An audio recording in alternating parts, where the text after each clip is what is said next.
الحمدللہ الذی ہدانا لہذا وما كنا لنہتدی لولا ان ہدانا اللہ اللہم صلی علی محمد وعلی آل محمد کما صلیت علی ابراہیم وعلی آل ابراہیم انک حمید مجید۔ ساتھیو، آج کا جو ویڈیو ہے اتوار کے سلسلے میں ہے، اور اتوار کے ویڈیو میں ہم سوالات کا جوابات دیتے ہیں جو زیادہ تر شیعہ بھائیوں کی طرف سے ہی ہوتے ہیں۔ تو میرے بھائیوں، ہیپی بائک صاحب کہتا ہے کہ کیا امام حسین کو پتہ نہیں تھا کہ مجھے قتل کر دیا جائے گا کربلا کے اندر؟ بالکل پتہ نہیں تھا۔ دو گروپ ہیں،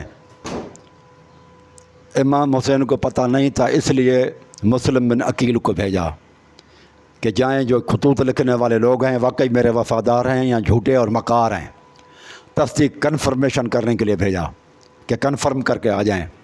یہ اس کا ثبوت ہے کہ امام حسین کو پتہ نہیں تھا۔ اگر آپ کہتے ہیں کہ امام حسین کو پتہ تھا تو یہ عقیدہ بھی قرآن مجید کے 2 آیات کے خلاف ہے۔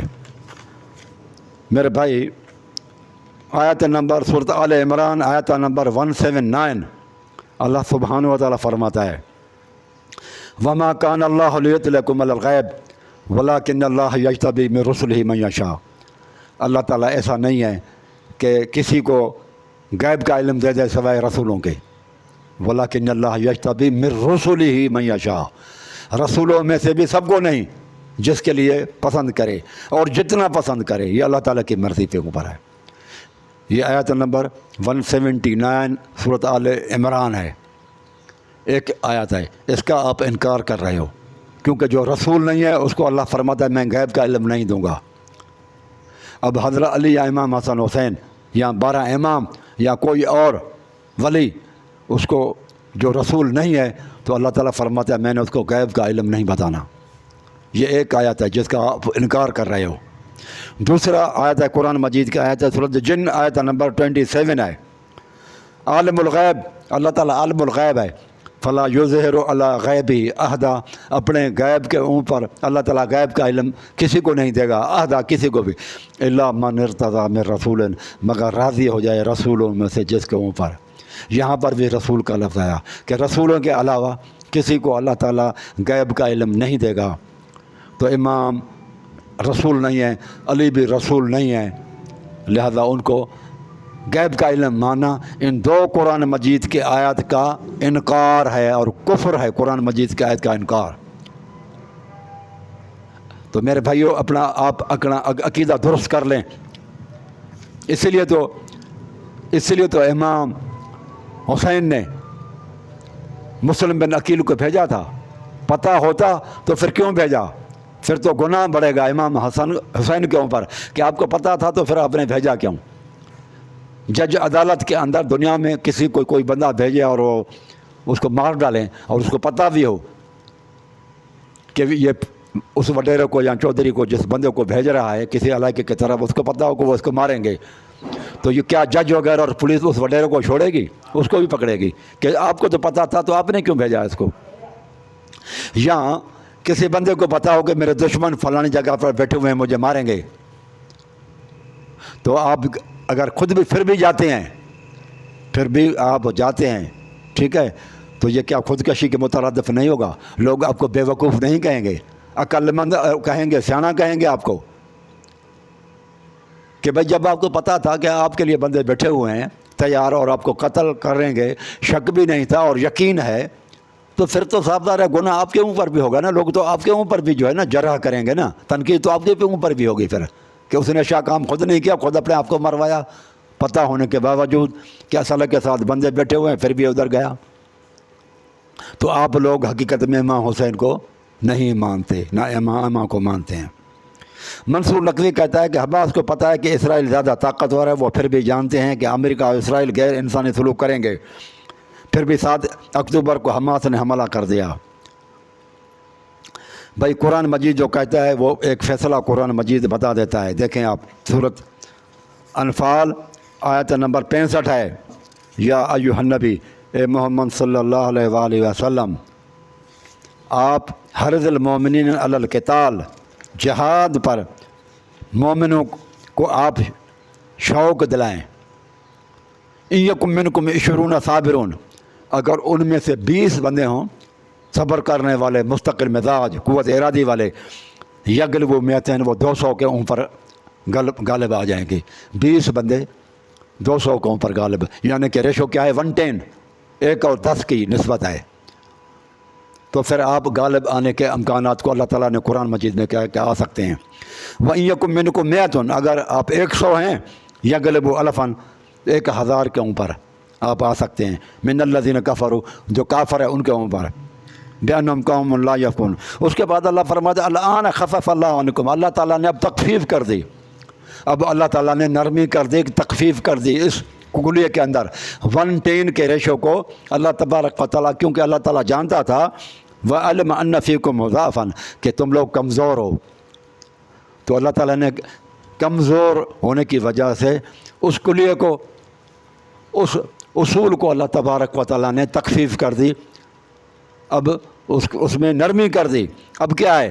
فَإِن يَكُن مِّنكُم مِّائَةٌ، اگر تم 100 ہو، صابرۃ، مستقل مزاج، یغلبوا مئتین، تو 200 کے اوپر غلبہ حاصل کر لیں گے۔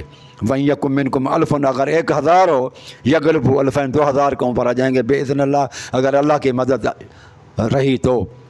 واللہ مع الصابرین، اللہ تبارک و تعالیٰ صبر کرنے والوں کے ساتھ ہے۔ تو قرآن مجید نے پہلے 110 کا ایک اصول دیا تھا کہ غالب آ جائیں گے۔ دشمن کی طاقت کا اندازہ لگاؤ، 110 ہے، تو پھر اللہ تعالیٰ نے تخفیف کر دی کہ تم لوگ کمزور ہو۔ پھر اللہ تعالیٰ نے دوسرا کلیہ بتایا کہ 112 ہے، 2 گنوں سے آپ لڑ بڑھیں۔ تو اگر دشمن کی قوت کو آپ سمجھتے ہیں کہ 2 گنی ہے اور 1 گنی میری ہے، 2 گنا ہے کافر، تو اللہ تعالیٰ فرماتا ہے تم لوگ اللہ تبارک تعالیٰ کی مدد شامل حال رہی تو آپ لوگ غالب آ جائیں گے۔ تو یہ قرآن مجید نے یہ کلیہ بتایا ہے۔ اب 1 اور 2 کا ریشو ہوگا، تو حماس یا ہم کسی سے لڑیں تو 1 اور 2 کی طاقت کو دیں گے کہ میری طاقت میرے پاس 1 ہے، دشمن کی 2 گنی ہے میرے سے، تو پھر آپ میدان میں اتریں۔ ورنہ یہ ہے کہ آپ حملہ نہ کریں گے، ہاں دفاع کر سکیں گے، پھر جتنے بھی تعداد میں ہوں آپ دفاع کریں۔ پھر اپنا اگر دشمن حملہ کر کے آ جاتا ہے پھر آپ دفاع کریں گے، لیکن اٹیک اس وقت کریں گے جب طاقت 1 اور 2 کے ریشے میں ہو۔ تو یہ قرآن مجید کی آیت ہے، سورۃ انفال آیت نمبر 65 اور 66 ہے میرے بھائی۔ اگر کوئی بندہ کہتا ہے میں نے قرآن مجید کی نہیں مانوں گا تو یہ اس کی مرضی ہے۔ پھر منصور نقوی صاحب کا یہ کہنا ہے کہ سنی یہودیوں کے سامنے کھڑے نہیں ہوتے، یہ سنی یہودیوں کے سامنے نہیں کھڑتے، یہ اتنے دنیا کے ممالک یہودوں، اسرائیل اور دنیا کے اندر عمر فاروق کے دور سے یہ اہل بیت نے فتح کیے تھے۔ یہ مراکش، تیونس، مصر، اسپین، طارق بن زیاد یہ شیعہ تھا۔ یہ صلاح الدین ایوب نے یروشلم پہ حملہ کیا، یہودیوں کو تہس نہس کر دیا، عیسائیوں کو تباہ برباد کر دیا۔ یہ عمر فاروق نے ایران کو فتح کر دیا۔ کیا یہاں پر سارے کے سارے اہل بیت تھے؟ یہ صحابہ کرام اور صحابہ کرام کے اولاد، اور جو صحابہ کرام کو مانے عرف عام اس کو سنی کہا جاتا ہے، اور جو صحابہ کرام کو نہ مانے تو ان کو شیعہ کہا جاتا ہے۔ تو یہ عرف عام کی وجہ سے یہ سارے کے سارے جو ہے نا قرآن اور سنت پر عمل کرنے والے نہیں تھے، تو اور کون تھے میرے بھائی؟ اب آپ کہتے ہیں کہ نہیں شیعہ بہادر ہیں، تو بتائیں دنیا کے اندر کون سا ملک شیعوں نے آج تک فتح کیا؟ میں آپ کو چیلنج دیتا ہوں، تمام دنیا کے شیعوں کو چیلنج ہے میری، کہ بتائیں کس ملک کو شیعہ نے فتح کیا ہے 1400 سال میں؟ کون سا جرنیل ہے تمہارا جو یہودی اور عیسائیوں کی اور مجوسیوں کی اور کافروں کے ملک میں گیا اور ان کو جو ہے نا وہاں پر شکست دے دی اور وہاں کے لوگوں کو مسلمان بنایا، کلمہ پڑھایا؟ بتائیں کون سے لیڈر ہے آپ کا؟ آپ کے اہل تشیعت پر آپ کو ناز ہے؟ یہ سلطان ٹیپو جو انگریزوں کے خلاف لڑا، اس کے ساتھ بغاوت کرنے والے تو وہ شیعہ تھے، میر جعفر اور میر صادق کون تھے؟ شیعہ تھے، جو ٹیپو سلطان کے خلاف انگریزوں کی جو انہوں نے مدد کی۔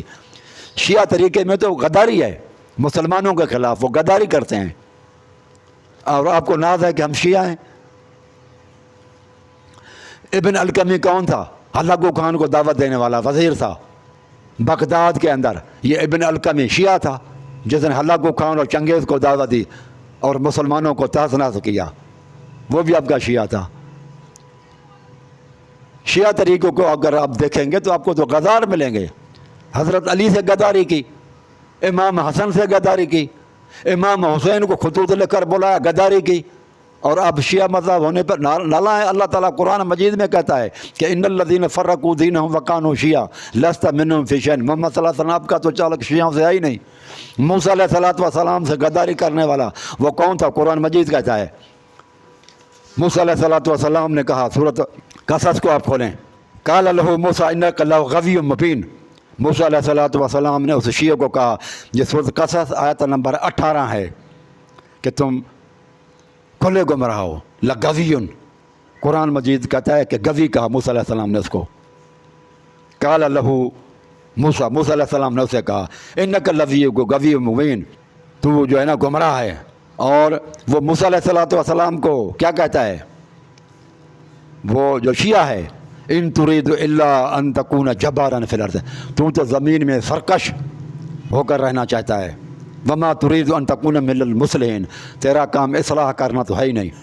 دیکھو وہ شیعہ جو ہے حضرت موسیٰ علیہ السلام کو گالیاں دے رہا ہے. اور موسیٰ علیہ السلام کیا کہتا ہے؟ انک لغوی مبین، آیت نمبر 18 میں ہے کہ تو شریف گمراہ ہے. وہ جو گمراہ ہیں موسیٰ علیہ السلام اور رسول اللہ صلی اللہ علیہ وسلم کا ان کے ساتھ تعلق نہیں ہے، اور آپ کو ان کے پر ناز ہے کہ بھائی ہم شیعہ ہیں. یہ میں اپنی طرف سے نہیں کر رہا، یہ قرآن مجید کا آیت ہے میرے بھائی. اور اگر آپ کہتے ہیں کہ سنی بھاگ جاتے ہیں تو یہ طالبان شیعہ تھے کہ امریکہ کے خلاف انہوں نے ٹکر کھائی، ان کو بھگا دیا، 32 ممالک کو نکال دیا اپنے علاقے سے. طالبان کون ہیں؟ شیعہ تھے، شیعہ ہیں. یہ سنی عقیدے سے تعلق رکھنے والے ہیں، صحابہ کو مانتے ہیں. تو آپ کو نظر نہیں آ رہی یہ باتیں؟ بڑی بات ہے کہ آپ کہتے ہیں آج تک شیعہ نے جو ہے نا وہ سنی یہودیوں کے سامنے کھڑے نہیں ہوتے. کس طرح کے آپ الفاظ کہتے ہیں میرے بھائی. اس کے بعد ورڈز پاور کہتا ہے، جہاں سے آپ کا مطلب پورا ہوتا ہے وہاں سے آپ پڑھ لیتے ہیں، آگے پیچھے سے بھی پڑھ لیا کریں میرے بھائی. جہاں تک آگے اور پیچھے اگر نہ پڑھنے سے جو کچھ میں پڑھ رہا ہوں، اگر آگے پیچھے سے وہ مفہوم تبدیل ہو جائے تو پھر میرا گناہ. لیکن اگر آگے پیچھے سے میں نہ پڑھوں اور وہ واضح ہو جو میں پڑھ رہا ہوں تو پھر میں گناہ گار نہیں ہوں گا. ایک تو بات یہ ہے، آپ کے سامنے میں بھیج دیتا ہوں نا، وہ سارا کا سارا فوٹو پکچر آ جاتی ہے کتاب کی، آپ دیکھیں آگے پیچھے پڑھیں، کبھی بھی وہ میرا موقف تبدیل نہیں ہوگا، مفہوم تبدیل نہیں ہوگا وہ آگے پیچھے پڑھنے سے بھی. ہاں البتہ اتنا ہے کہ آگے پیچھے پورا پڑھوں گا تو میرا ویڈیو بہت لمبا ہو جائے گا. جبکہ مجھے لوگ کہتے ہیں کہ آپ اپنی ویڈیوز جو ہے نا وہ زیادہ جو ہے نا بڑی بناتے ہیں، وہ چھوٹی چھوٹی کلپ بنائیں. مجھے لوگ یہی کہتے ہیں. تو اس وجہ سے میں ذرا ان چیزوں کو چھوڑ دیتا ہوں اور درمیان سے وہ لے لیتا ہوں، اور وہ لینے سے کوئی مقصد اور مفہوم نہیں بگڑتا.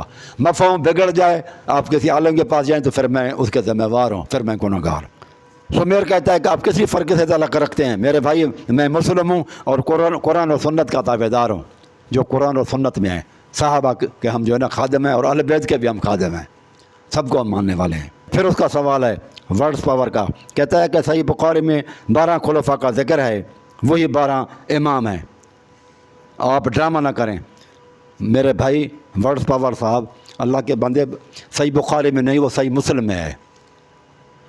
صحیح مسلم کی وہ حدیث ہے کہ رسول اللہ صلی اللہ علیہ وسلم نے فرمایا کہ میرے بعد میں 12 خلفاء ہوں گے. وہاں لفظ امام نہیں ہے. آپ کون ہوتے ہیں کہ خلیفہ کو پھر امام بنا دیں، اپنے مقصد کے لیے ترمیم کر ڈالیں؟ اگر آپ خلیفہ کو امام بناتے ہیں تو کل تو آپ لا الہ الا اللہ محمد رسول اللہ کی جگہ پر آپ محمد کی جگہ پر احمد بنا ڈالیں گے کہ لا الہ الا اللہ احمد رسول اللہ. تو یہ بات ایسی نہیں ہے. پھر وہ آپ کہتے ہیں کہ اس کے نام بتاؤ، تو جب اللہ کا رسول نے نہیں بتائے نام تو میں کہاں سے بتاؤں گا؟ میں تو وہ چیز بتاؤں گا نا جو رسول اللہ صلی اللہ علیہ وسلم نے اللہ نے بتائی. جو چیز اللہ اور رسول نے نہیں بتائی تو کیا وہ اپنی طرف سے بنا کر میں آپ لوگوں کو بتاؤں؟ تو یہ کیا اشا کام ہوگا؟ دیکھو دو طرح کے عالم ہوتے ہیں. ایک عالم وہ ہوتے ہیں جو اپنی طرف سے گھڑ کر اور بتائیں، اور کچھ عالم وہ ہوتے ہیں جو حق والے ہوتے ہیں، وہ گھڑتے نہیں ہیں، بناتے نہیں ہیں، وہ پہنچانے والے ہیں. ہمارا کام پہنچانا ہے، عالم کا کام پہنچانا ہے، گھڑنا نہیں ہے، مسائل کو وضح کرنا نہیں ہے۔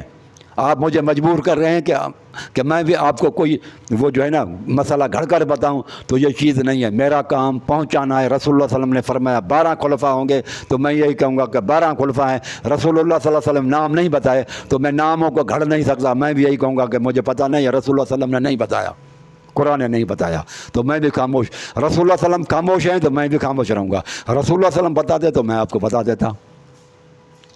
باقی اتنا ضرور ہے کہ رسول اللہ صلی اللہ علیہ وسلم نے خلیفہ کہا ہے، امام کا نام نہیں لیا۔ آپ لوگوں کی یہ غلطی ہے۔ میجر غلام عباس صاحب کہتے ہیں میں آپ سے متفق نہیں ہوں کیونکہ آپ اہل بیت کے خلاف ہو۔ بھائی اہل بیت کے خلاف اور علی کے خلاف رسول اللہ صلی اللہ علیہ وسلم کی حدیث ہے، وہ منافق ہوگا، اور علی سے محبت کرنے والا مومن ہوگا، لیکن علی سے بھی کسی حد تک محبت رکھیں، زیادہ نہیں۔ یہ نہج البلاغہ کے اندر علی رضی اللہ تعالیٰ عنہ سے پوچھا گیا، حضرت علی سے حد سے زیادہ محبت کرنے والا بھی جہنم میں جائے گا، جیسے نفرت کرنے والے جہنمی ہیں اس طرح سے محبت میں غلو کرنے والے بھی جہنمی ہیں۔ نہج البلاغہ ہے، اور اس کے ساتھ ساتھ یہ کشف الغمہ کتاب کے اندر ہے، صفحہ نمبر 191 میں ہے۔ یہ نہج البلاغہ ہے میرے بھائی، یہ لکھا ہوا ہے۔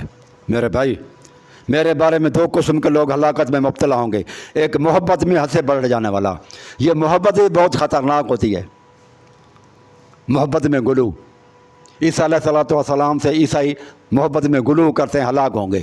تو یہ حضرت علی سے محبت کرنے والے بہت سارے شیعہ جو حد سے زیادہ محبت کرتے ہیں یہ ہلاک ہوں گے، حضرت علی کے الفاظ ہیں۔ اور دوسرا جھوٹ و افطرا باندھنے والے، نفرت کرنے والے، اناد رکھنے والے، دونوں۔ تو میں کہتا ہوں جو علی سے محبت نہیں کرتا، بغض رکھتا ہے، نفرت کرتا ہے، وہ تو منافق ہے۔ رسول اللہ صلی اللہ علیہ وسلم کا حدیث ہے، تو میں اس حدیث کو کیسے جھٹلا سکتا ہوں؟ لیکن آپ لوگوں کو بھی کہتا ہوں کہ حدود کے اندر آپ رہیں، محبت میں غلو نہ کریں، وہ بھی ہلاکت کا سبب ہوگا۔ تو یہ بات ہوئی میرے بھائیوں، وہ میں نے آپ کو دکھا دی۔ نہج البلاغہ میں حضرت علی کی باتیں ہیں کہ حد سے آپ نہ بڑھیں محبت میں بھی۔ تو ہم اہل بیت کو بھی مانتے ہیں اور صحابہ کرام کو بھی مانتے ہیں۔ اس کے بعد علی رضا بھاگت صاحب کہتے ہیں یعقوب علیہ السلام کو پتہ تھا یوسف علیہ السلام کے ساتھ بھائی کیا کریں گے، پھر بھی ان کے ساتھ جانے دیا، نبی نے خودکشی کیوں ہونے دی؟ پھر وہ کہتا ہے کہ آپ بے وقوف آدمی ہیں۔ میں بھائی بے وقوف آدمی نہیں ہوں۔ یعقوب علیہ السلام کو اگر پتہ ہوتا تو پھر روتے کیوں؟ وہ کنویں سے نکال کے لے آتے، 4-5 بندے جاتے، 3-4 کلومیٹر دور ہے۔ یار یہ بندہ بے وقوف کوئی نہیں ہوگا جس کو پتہ ہوگا میرا بیٹا فلانی جگہ پر کنویں میں ہے، اور وہ روتا رہے، آنکھیں خشک ہو جائیں، روتے روتے آنکھیں خشک ہو جائیں اور رو رہا ہو، جب اس کو پتہ ہو کہ 3 کلومیٹر پر وہ میرا بیٹا پڑا ہوا ہے، چند ساتھیوں کو لے کر آ جاتا۔ تو میں بے وقوف نہیں ہوں میرے بھائی، آپ بے وقوف بن رہے ہیں۔ اگر یعقوب علیہ السلام کو پتہ تھا تو پھر وہ روتے کیوں تھے؟ کیا جس بندے کو پتہ ہو کہ میرا بیٹا زندہ ہے وہ رہے گا؟ روتا تو وہی ہے جس کو پتہ ہو کہ میرا بیٹا مجھ سے جدا ہو گیا ہمیشہ کے لیے، وہی روتا ہے۔ اور پھر اگر اس کو پتہ ہوتا کہ یہ بھائی اس کو قتل کریں گے کبھی بھی نہیں دیتا، کیونکہ پھر الزام اس کے اوپر بھی آ جائے گا کہ جب اس کو پتہ تھا کہ یہ ذبح کریں گے تو پھر بھی بھائیوں کو دے دیا انہوں نے کہ یہ اس کو کریں گے، پھر وہ بعد میں بیٹھ کر روتا رہا۔ تو یہ عجیب ماجرا ہے، یہ تو عقل کے ہی خلاف بات ہے۔ پھر میرے بھائیوں یہ جو خودکش بمبار ہیں ان کو آپ لوگ برا کیوں سمجھتے ہیں؟ وہ بم باندھ کے جب کسی کا کلنگ کرتے ہیں، لوگوں کو حملے کرتے ہیں، تو آپ ان کو کہو نا کہ خودکش بمبار جو ہے نا یہ خودکش نہیں ہے بلکہ یہ جو ہے نا قربانی دینے والے لوگ ہیں۔ ان کو پھر مانو نا کہ یہ سب شہید ہیں۔ خودکش بمباروں کو کہو نا کہ یہ شہید ہیں، ان کو تو آپ تو شہید نہیں مانتے۔ پھر اللہ تعالیٰ نے قرآن مجید میں رسول اللہ صلی اللہ علیہ وسلم کو حکم دیا وَأَعِدُّوا لَهُم مَّا اسْتَطَعْتُم مِّن قُوَّةٍ، محمد صلی اللہ علیہ وسلم قوت کی چیزیں آپ اپنے پاس رکھیں، اور جو ہے نا یہ اپنے دفاع کے لیے، اپنے جنگ اور جدال اور قتال کے لیے آپ کیا کریں؟ وَأَعِدُّوا لَهُم مَّا اسْتَطَعْتُم مِّن قُوَّةٍ، قوت کی چیزیں اپنے پاس جو ہے نا وہ رکھا کریں، یعنی اسلحہ بارود یہ وہ، یہ تو قرآن مجید کی آیت میں بھی ہے۔ اور اسلحہ بارود کا معنی یہ ہے نا کہ میں خود اپنی مرضی سے نہ مروں بلکہ میں فائٹ کروں گا، اپنے آپ کو بچاؤں گا۔ اسلحہ بارود کس لیے لے جاتے ہیں؟ اس لیے لے جاتے ہیں نا، ڈھال وغیرہ کس لیے ہوتا ہے؟ پروٹیکشن کے لیے نا، کہ مجھے کوئی نہ مارے، میں اپنے آپ کو پروٹیکٹ کر لوں۔ یہ پروٹیکشن کرتے ہیں کہ نہیں کرتے؟ حضرت علی پروٹیکشن کرتا تھا، رسول اللہ صلی اللہ علیہ وسلم پروٹیکشن کرتا تھا نا، تو یہ ڈھالیں پھر رسول اللہ صلی اللہ علیہ وسلم حضرت علی کیوں لے جاتے تھے؟ بس ٹھیک ہے، وہ لوگ آتے اور حضرت علی کو شہید کر جاتے، حضرت رسول اللہ صلی اللہ علیہ وسلم کو بھی شہید کر جاتے، صحابہ کرام یہ پروٹیکشن کے طور پر وہ مختلف کھول وغیرہ یہ کیوں پہنتے تھے؟ کہ ہمیں ضرب نہ لگے، ہمیں کوئی تکلیف نہ پہنچے، اپنا دفاع کرنا۔ یہ تو اللہ تعالیٰ کا حکم ہے نا، اس لیے یہ قرآن مجید کی آیت ہے کہ اپنے دفاع کے واسطے اسلحہ اور بارود، یہ جتنی پروٹیکشن وغیرہ کی چیزیں اور اٹیکنگ کی، دفاع اور اٹیک دونوں کا سامان اپنے پاس رکھو، اس کا حکم ہے۔ اللہ تعالیٰ نے آیت نمبر 60 سورۃ انفال میں دیا ہے۔ اگر آپ سمجھتے ہیں کہ خودکش بیمار شہید ہیں تو پھر یہ آپ لوگ کرو، پھر اس کو شہادت پاؤ، حاصل کریں آپ۔ یہ یونک چینل کہتا ہے آپ نے میرے 2 دلائل کا جواب نہیں دیا، بتاؤ میرے بھائی کون سے ہیں؟ وہ تو مجھے پتہ نہیں ہے، اگر میں نے مثلا نہیں بھی دیے تو اب آپ پیش کریں، میں انشاءاللہ کوشش کروں گا ان کے دینے کے لیے۔ یاور عباس آپ کہتا ہے آپ اللہ یار سے بات کرو۔ یار میں اللہ یاری سے کیا بات کروں؟ وہ تو کہتا ہے ابو بکر عمر کو کافر کہتا ہے، ابو بکر عمر کو کافر کہتا ہے۔ آپ دیکھیں ابو بکر عمر اگر کافر ہے تو یہ امام جعفر صادق کی روایت ہے۔ سألت ابا جعفرن ان محمد بن مسلم سے روایت ہے، کہتا سألت ابا جعفر، میں نے سوال کیا ابا جعفر سے، امام جعفر صادق کے والد صاحب سے، یعنی امام باقر سے، ان المرتد، جو بندہ مرتد ہو گیا، کافر ہو گیا اسلام لانے کے بعد، فقال من رغب عن الاسلام وکفر بما انزل اللہ علی محمد صلی اللہ علیہ وسلم بعد اسلامی فلا توبۃ لہ وقد وجب قتلہ۔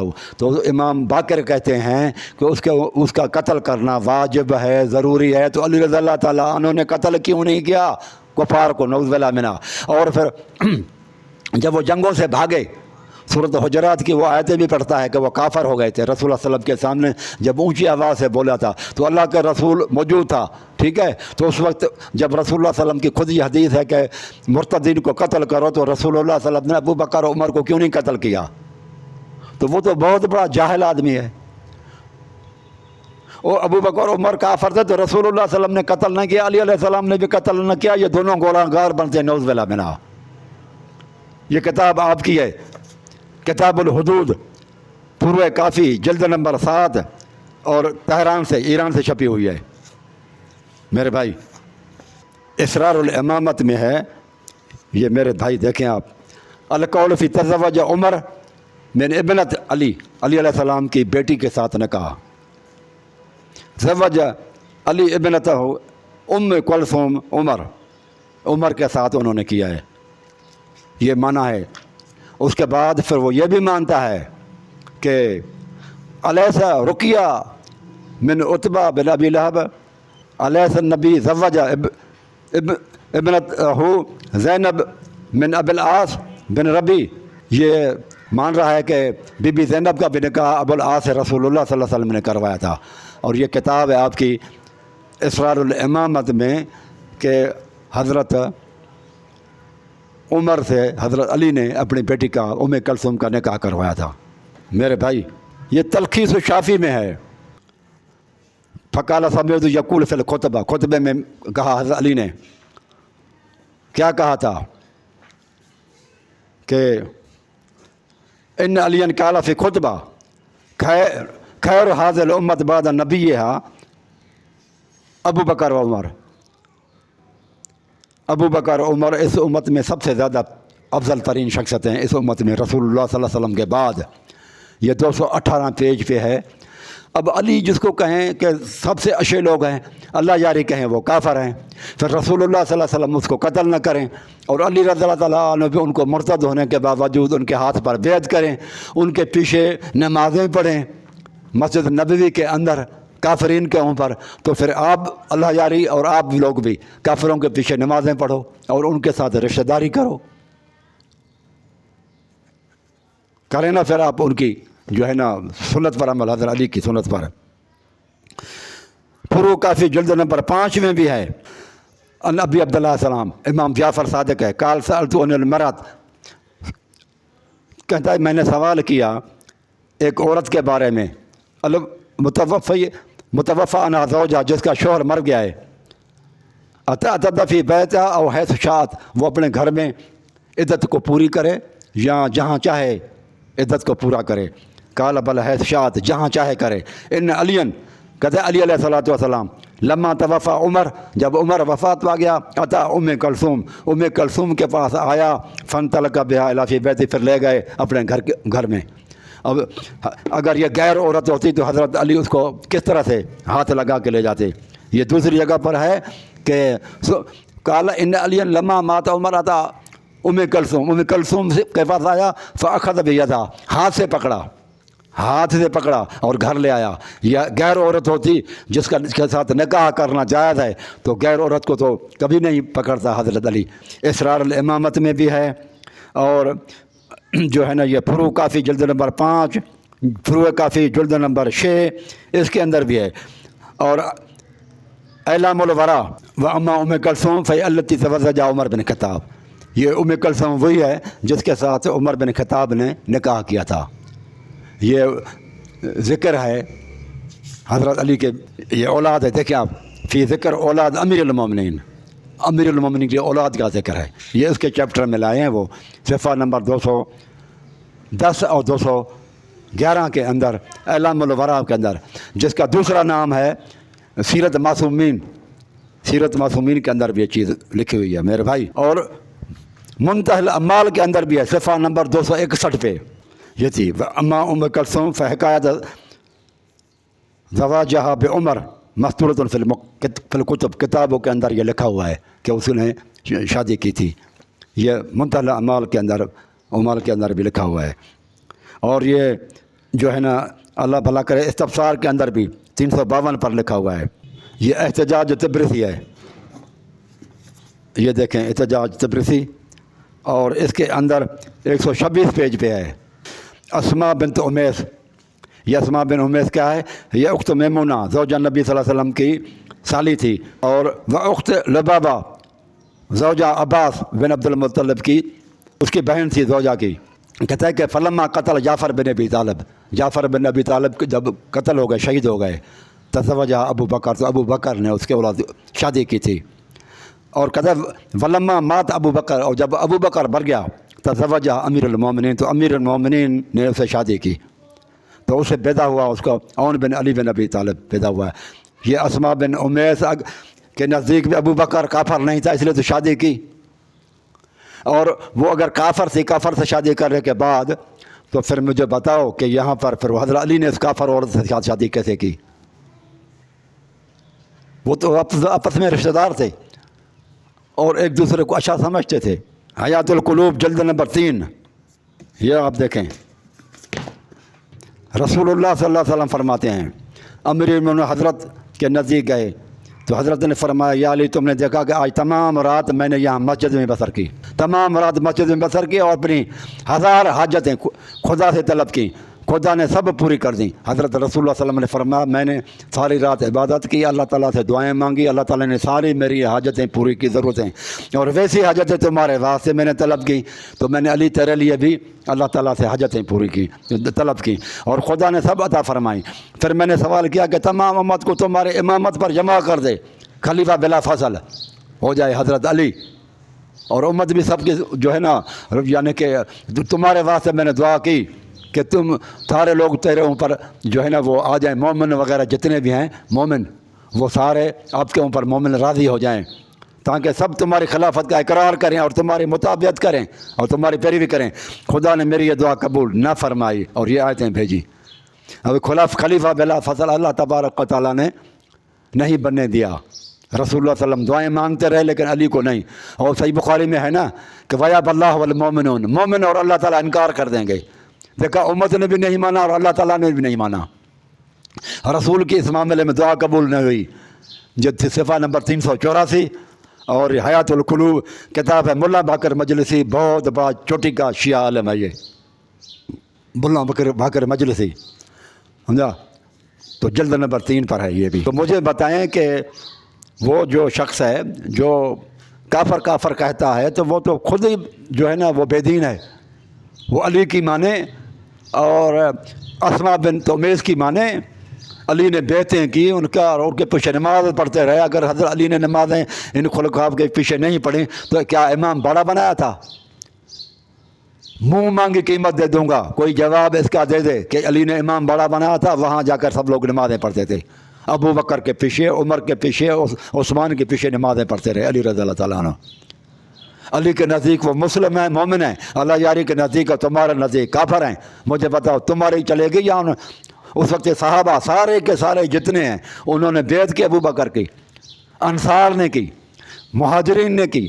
اور قرآن مجید کہتا ہے سورۃ توبہ آیت نمبر 100، والسابقون الاولون من المہاجرین والانصار، انصار اور مہاجر صحابہ، والذین اتبعوہم بإحسان، اور وہ جو ان کی پیروی کریں، رضی اللہ عنہم ورضوا، ان کے فیصلے کے اوپر اللہ راضی ہے اور وہ اللہ سے راضی ہیں۔ حد ہو گئی تم لوگ کو قرآن مجید کی آیت کو بھی انکار کرتے ہو۔ سورۃ توبہ کی آیت نمبر 100 کیا اللہ کہتا ہے کہ انصار اور مہاجرین کوئی فیصلہ کریں تو رب راضی ہے، اور تم ناراض ہو، تم کہتے ہو وہ غاصب اور ظالم ہے، اور قرآن کہتا ہے میں راضی ہوں، اللہ کہتا ہے میں راضی ہوں۔ وہ جن سے اللہ راضی ہوا، رسول اللہ صلی اللہ علیہ وسلم نے ان کو امامت کے لیے کس نے کھڑا کر دیا آخری دنوں میں؟ مرو ابا بکر فلیصلی بالناس، اے لوگوں ابو بکر کو حکم دو کہ وہ لوگوں میں آ کر نماز پڑھائیں۔ حضرت علی ان کے پیچھے نماز پڑھتے رہے۔ علی رضی اللہ عنہ اگر حقدار تھے تو رسول اللہ صلی اللہ علیہ وسلم ان کو حق دیتا نا کہ آئیں امامت آپ کروائیں۔ 17 نمازیں رسول اللہ صلی اللہ علیہ وسلم آخری 3 دنوں میں جب بیمار تھے، جو معراج سے آپ بیمار ہے، پیر کو آپ دنیا سے چلے گئے، وصال مبارک فرمائی آپ نے۔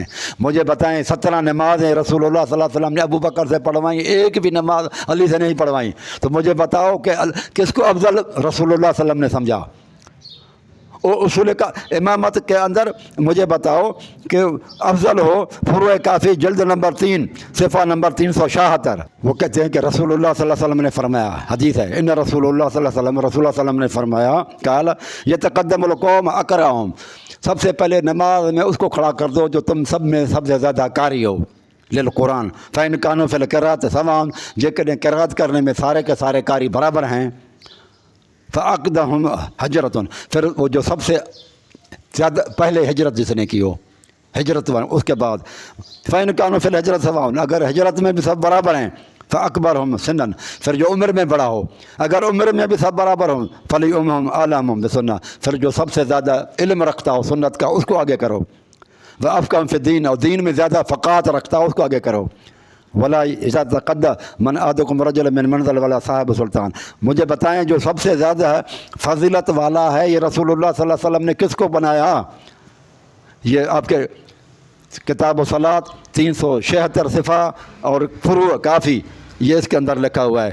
اور اس کے بعد پھر دوسری روایت ملا یاظر الفقیہ کی ہے، وقال رسول اللہ صلی اللہ علیہ وسلم، رسول اللہ صلی اللہ علیہ وسلم نے فرمایا، امام القوم فقدم افضلکم، امام القوم وہ بنے اور اس کو آگے کھڑا کر دو جو افضل قوم، جو سب سے زیادہ فضیلت والا ہو۔ یہ رسول اللہ صلی اللہ علیہ وسلم کی حدیث لکھی ہوئی ہے نا۔ اب مجھے بتاؤ کہ رسول اللہ سے فیصلہ کرواتے ہیں، تم سے فیصلہ بھی نہیں کروائیں گے، آپ اور ہمارے درمیان میں جھگڑا ہے، میں کہتا ہوں ابو بکر افضل ہے، آپ لوگ کہتے ہیں میرے بھائیوں کہ نہیں فضیلت میں جو ہے نا وہ علی رضی اللہ تعالیٰ عنہ ہیں۔ ٹھیک ہے، اب ہم دیکھتے ہیں کہ رسول اللہ صلی اللہ علیہ وسلم نے کس کو افضل سمجھ کر آگے کیا؟ ساری فضائل حضرت علی کے بھی سامنے ہیں، سارے فضائل ابو بکر کے بھی سامنے رسول اللہ صلی اللہ علیہ وسلم کے، جس نے مبارک زبان مبارک سے فرمایا۔ ٹھیک ہے، انہی سے پوچھتے ہیں نا کہ رسول اللہ صلی اللہ علیہ وسلم نے کس کو آگے کیا؟ تو ابو بکر کو آگے کیا، علی کو پیچھے کیا۔ حدیث ہے کہ سب سے زیادہ فضیلت والے کو آگے کرو، تو رسول اللہ نے کس کو فضیلت دی اور کس کو آگے کیا، کس کو پیچھے کیا؟ علی کو پیچھے کیا، ابو بکر کو آگے کیا۔ کتاب تیری ہے میرے بھائیو، ملا یاظر الفقیہ جلد نمبر 1 ہے۔ اس کے بعد یاور عباس صاحب کہتے ہیں اللہ یاری سے بات کرو، تو اللہ یاری سے کیا بات کریں؟ ضیاء ہاشم صاحب کہتے ہیں رامہ پوری، اور ناصر حسین صاحب کہتے ہیں اللہ پاک کو پتہ تھا کہ شیطان ان سب کو بہکائے گا، تو اللہ پاک نے اسے بنایا کیوں ہے؟ ایک ہے چیز بنانا اور ایک ہے چیز کسی کو مجبور کرنا۔ شراب ہے، نشہ ہے، ٹھیک ہے، بھیڑیے ہیں، خنزیر ہیں، مختلف جانور ہیں اللہ تعالیٰ نے کائنات میں پیدا کیا، شیطان بھی، لیکن اللہ تعالیٰ نے ہمیں آزادی دی ہے۔ اللہ تعالیٰ شیطان ہمیں جبر نہیں کرتا، وہ اکساتا ہے، بھڑکاتا ہے، ٹھیک ہے۔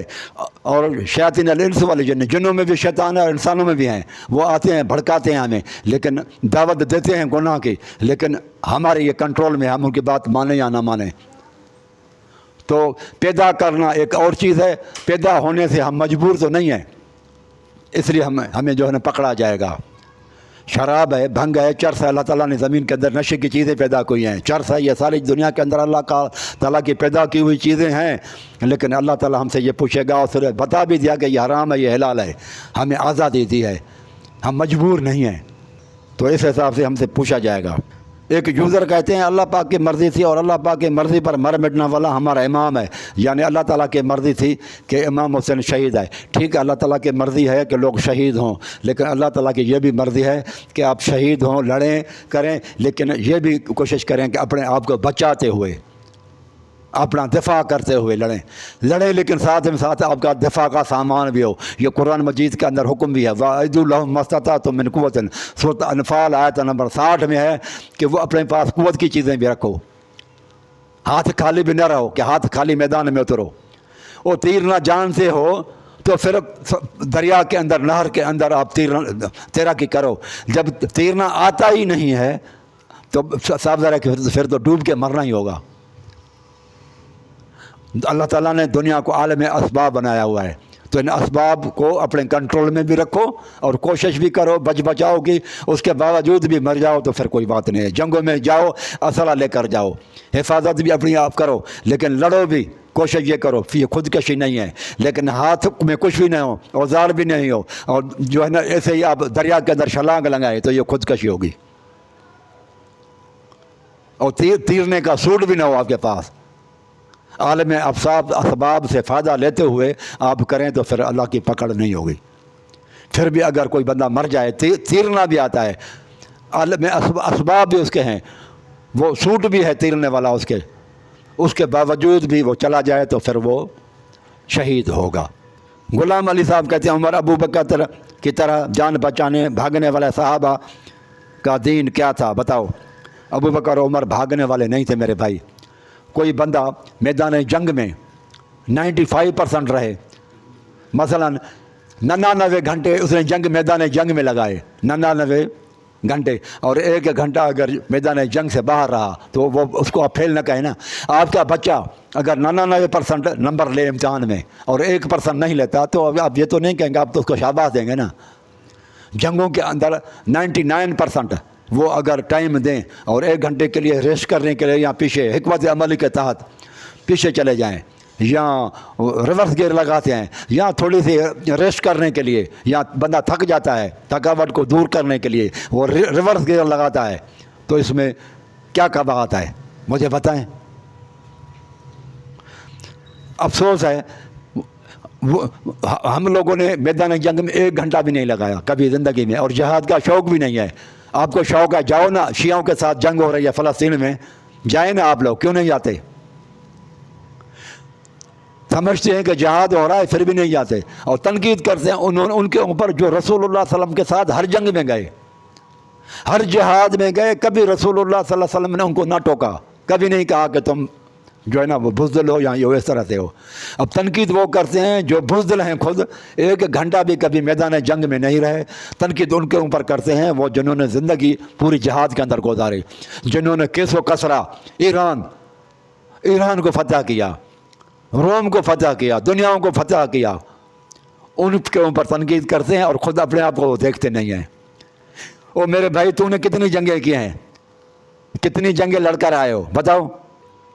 ورڈز پاور کہتا ہے نبی نے 12 ایمان فرمائے، وہ حدیث بتاؤ، اس میں لفظ بھائی ایمان نہیں ہے، یہ صحیح مسلم کی حدیث ہے، اور اس میں خلفاء ہیں۔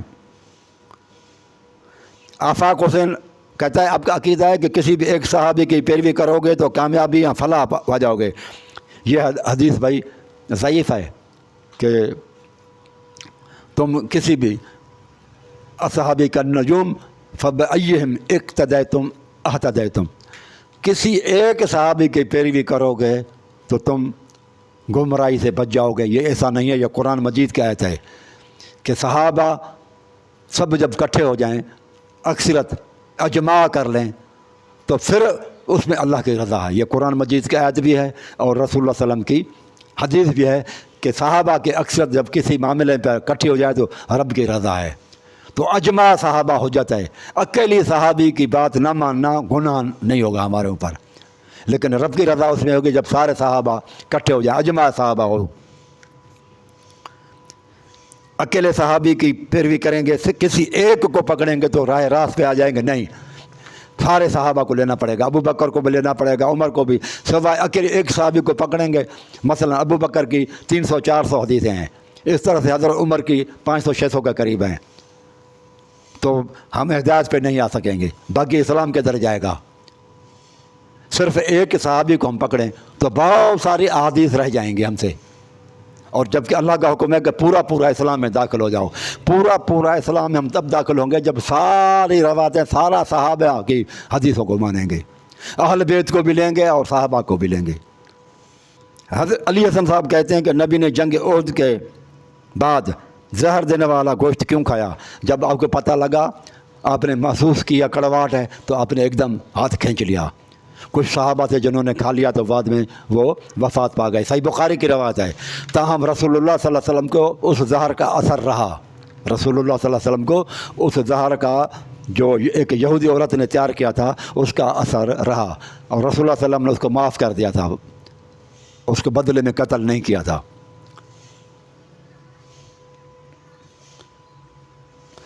اگر آپ سمجھتے ہیں کہ رسول اللہ صلی اللہ علیہ وسلم نے جان بوجھ کر کھایا ہے تو یہ سنت بن جائے گی، پھر کیا آپ کو، میرے بھائی سوال کرنے والے علی حسن صاحب، آپ کو کوئی زہر ملا کر دے تو آپ کھائیں گے؟ پھر تو آپ کو کھانا چاہیے، کیونکہ حضرت علی کی بھی سنت ہے اور پھر رسول اللہ صلی اللہ علیہ وسلم کی بھی سنت ہے، تو آپ کھائیں نا پھر اس کو، کیوں آپ اپنے آپ کو بچائیں گے؟ آپ اپنے آپ کے لیے تو قانون اور بناتے ہیں، نبی اور علی کے لیے اور قانون بناتے ہیں۔ آپ کو زہر دیا جائے تو آپ نہیں کھاؤ گے، لیکن یہ عقیدہ رکھ دیں کہ رسول نے اور حضرت علی نے کھا لیا اور سارے 12 اماموں نے بھی کھا لیا زہر۔ کیسا عقیدہ ہے؟ اگر 12 اماموں کی سنت کو کیوں نہیں پورا کرتے شیعہ؟ جب شیعوں کو زہر ملا کے دیا جائے تو یہ سب کو ان کو کھانا چاہیے، کیونکہ ان کے اماموں کی سنت یہی ہے۔ ہم نہیں کھائیں گے کیونکہ ہم اس کو سنت نہیں سمجھتے۔ غلام شبیر صاحب کہتے ہیں نبی کے بعد سلسلہ امامت ہے، ثبوت دیں آپ کہ نبوت کے بعد سلسلہ امامت چلے گا، نہ قرآن مجید میں ہے نہ حدیث میں ہے، بلکہ رسول اللہ صلی اللہ علیہ وسلم نے فرمایا میرے وارث علماء ہیں، ان العلماء ورثۃ الانبیاء، وارث ہیں، نبیوں کے وارث۔ تو نبیوں کے وارث علماء ہونے ہوئے ہمیں کوئی بھی مسئلہ ہوگا تو علماء کے پاس جائیں گے، کوئی قرآن حدیث ہمیں دے دیں، بتائیں کہ کیا ہے۔ محمد علی صاحب کہتے ہیں نبی کی اولاد کی پیروی نہ کرو گے تو گمراہ ہو جاؤ گے۔ بھائی نبی کی اولاد کی پیروی کا حکم نہیں ہے، نبی کی پیروی کا حکم ہے۔ ایک طرف نبی ہے اور ایک طرف نبی کی پیروی ہے۔ نبی کی پیروی کو سنت کہتے ہیں، نبی کی باتوں کو سنت اور حدیث کہتے ہیں۔ نبی کی اولاد کی پیروی اور چیز ہے، ان کو اثر آپ کہیں گے، وہ حدیث نہیں ہوگی۔ اب ہم رسول اللہ صلی اللہ علیہ وسلم کو چھوڑیں، سنت کو، اور نبی کی اولاد کو پکڑیں، اور رسول اللہ صلی اللہ علیہ وسلم کی سنت کو چھوڑیں، حدیث کو چھوڑیں، عجیب معاملہ ہے۔ جو اصل ہے اس کو چھوڑیں اور جو نقل ہیں ان کو ہم پکڑیں۔ یہ کس طرح کی بات ہے میرے بھائی؟ آپ کہتے ہیں کہ نبی کی پیروی کا حکم ہے، قرآن اور سنت کو لیں اور نبی کی اولاد کی عزت اور احترام کریں۔ پیروی کرنے کے لیے، اطاعت کے لیے اللہ اور رسول ہے، اور احترام کرنے کے لیے اہل بیت بھی ہیں تو صحابہ بھی ہیں، سارے ہیں۔ سنت نبوی کے مقابلے میں اولاد نبی کو اہمیت ہم نہیں دیں گے۔ افضل ہے، سنت نبی افضل ہے، نبی علیہ الصلوۃ والسلام افضل ہیں اپنی اولاد سے، پہلے ہم نبی کو لیں گے۔ رسول افضل ہیں اپنی اولاد سے۔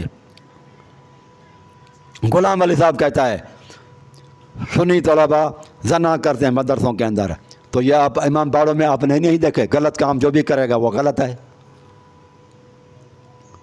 یہ تو نہیں نا کہ غلط کاموں کی وجہ سے صحیح جو بندے ہوں تو ان کو بھی آپ غلط کریں گے۔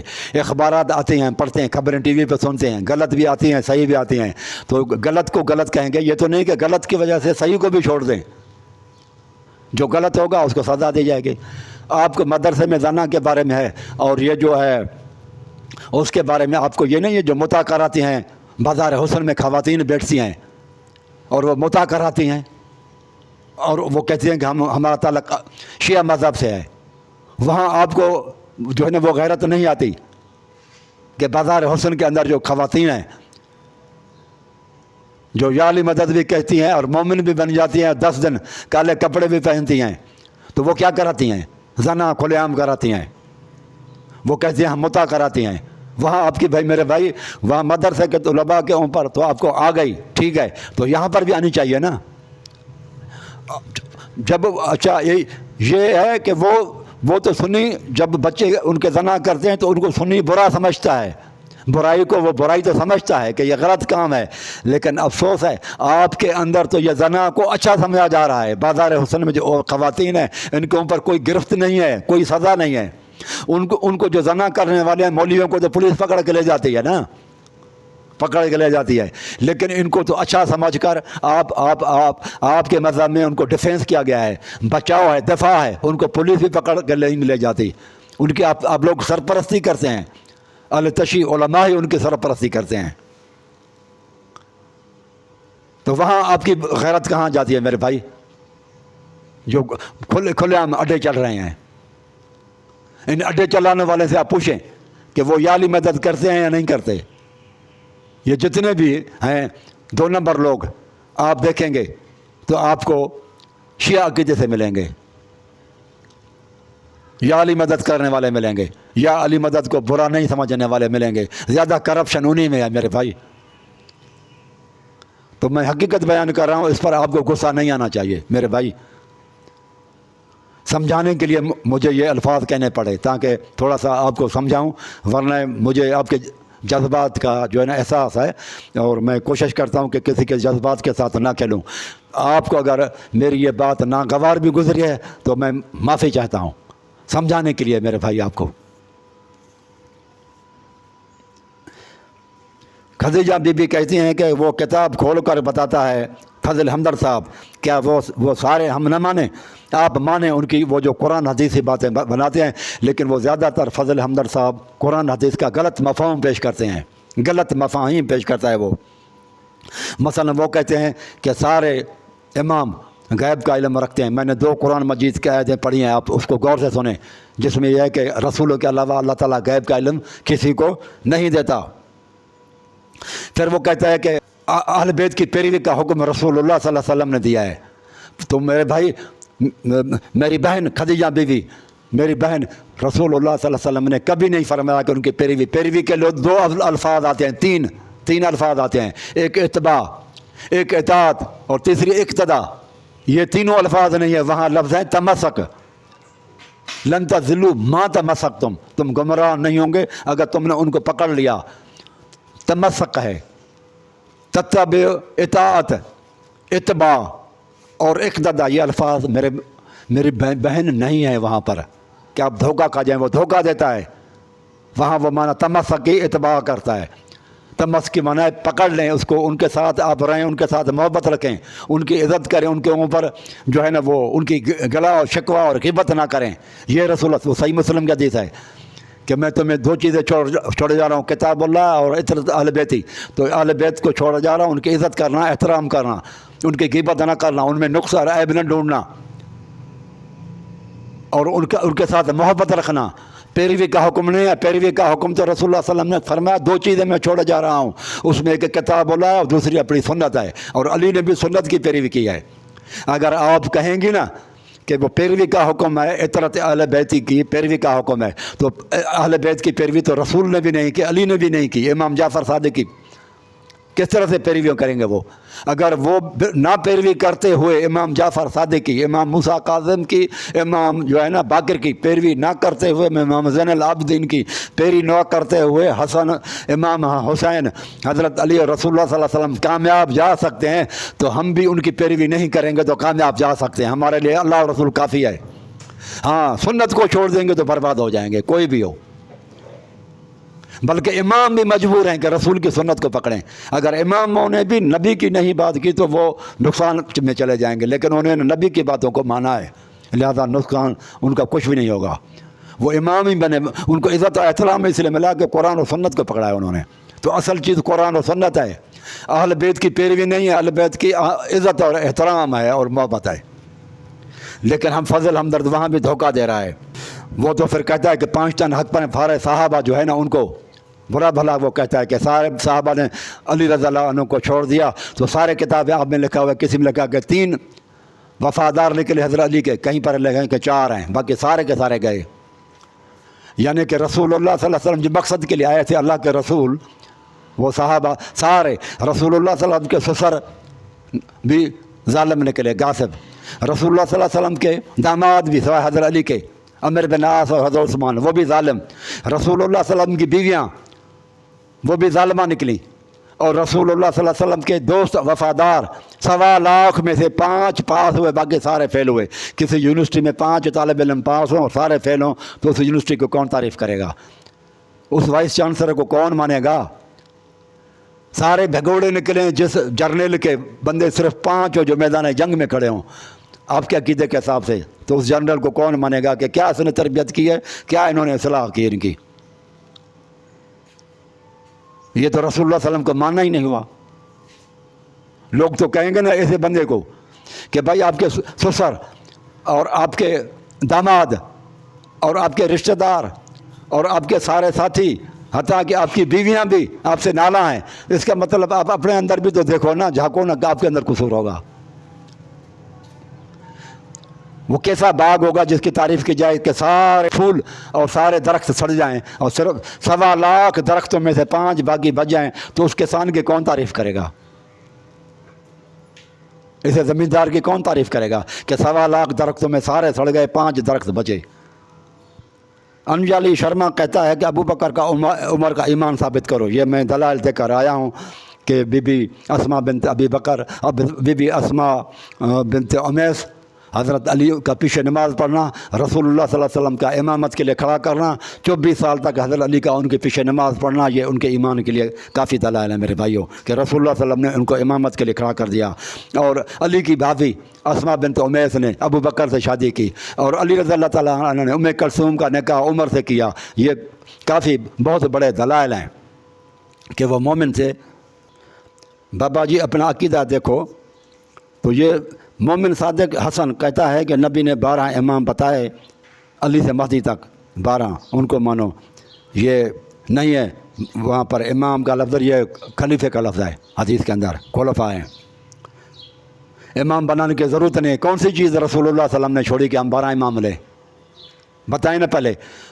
پہلے یہ ثابت کریں کہ رسول اللہ صلی اللہ علیہ وسلم نے کون سی چیز چھوڑی. پہلے یہ بتاؤ کہ رسول اللہ صلی اللہ علیہ وسلم نے مکمل, رسول اللہ صلی اللہ علیہ وسلم نے ہر چیز دی, رسول اللہ صلی اللہ علیہ وسلم مکمل تھے, یا رسول اللہ صلی اللہ علیہ وسلم میں کوئی چیز چھوڑی ہے, یا رسول اللہ صلی اللہ علیہ وسلم میں کوئی عیب تھا؟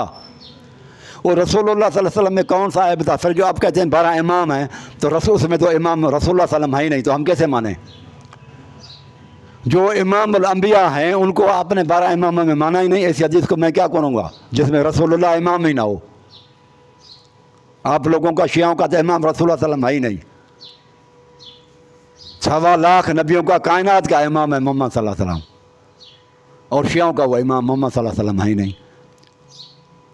معراج پر رسول اللہ 1.25 لاکھ نبیوں کی نماز پڑھائی, جبریل نے آگے کھڑا کر دیا, آپ آگے ہو جاؤ, امامت کرواؤ. لیکن آپ محمد صلی اللہ علیہ وسلم کو امام ماننے کے لیے تیار نہیں ہے. 13 امام نہیں بنایا آپ نے, 12 امام ہیں. تو آپ لوگ کیسے حق پر ہو سکتے ہیں؟ یہ جو ہے نا فضل ہمدرد صاحب جو رسول اللہ صلی اللہ علیہ وسلم کو امام ہی نہیں سمجھتا, تو اس کو کیا میں مانوں؟ امام بنانے کی ضرورت نہیں جب رسول اللہ صلی اللہ علیہ وسلم نے ہر چیز دی. کون سی چیز چھوڑی ہے؟ عیب بتاؤ نا. رسول اللہ صلی اللہ علیہ وسلم میں فلانا عیب تھا, نبی علیہ السلام نے چھوڑا, وہ حضرت علی نے یا 12 اماموں نے, امام جعفر صادق نے پورا کر دیا. پہلے عیب تو بتاؤ, کمی تو بتاؤ جو رسول اللہ نے چھوڑی ہو. ہم کہتے ہیں رسول اللہ صلی اللہ علیہ وسلم نے ہر چیز دی. ہم کہتے ہیں کہ رسول اللہ کا چہرہ دیکھا, ہمیں اب کسی چہرے کی ضرورت ہی نہیں ہے.